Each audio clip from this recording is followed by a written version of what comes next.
Katrina did not even become when it came across South Florida, it was only a Category 1, low-end Category 1 hurricane. We had rain, it had wind, but it wasn't devastating. But then the bottom dropped out. That's the worst thing you can have, is a very powerful hurricane and a large, powerful hurricane. So I called my operations center in Tampa and I said, what's the possibility of me flying up into the hurricane? They said, you be here tonight, sir. We're going up at 0800. You're going in. So I flew into the eye of Hurricane Katrina on our NOAA Hurricane Hunter, which is probably one of the most unbelievable things I've ever done in my entire life. And it was scary. It was exciting.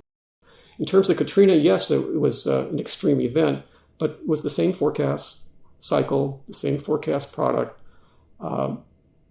Yes, we ratcheted up what we said during the communications. The risks certainly were greater and over a larger area than many other storms, but it was the same kind of approach.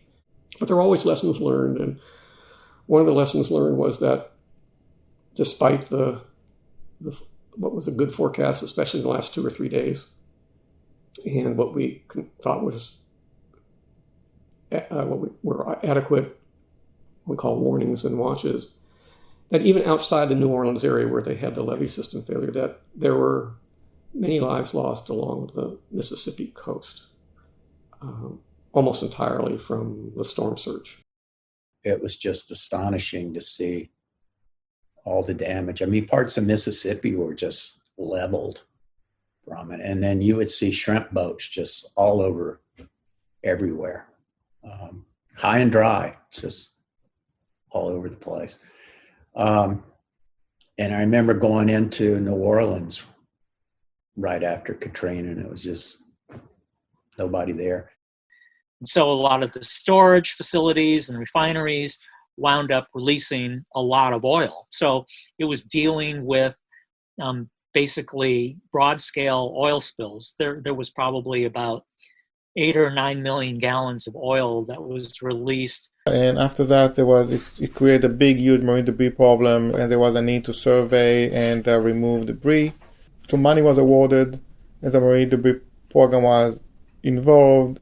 That storm and some of the others had, because of their storm surge losses, prompted us to put a greater emphasis on the science and the communication of storm surge. It's not to say that we weren't doing it already. We've known all along that storm surge is a deadly hazard, but it became even more clear with storms like Katrina.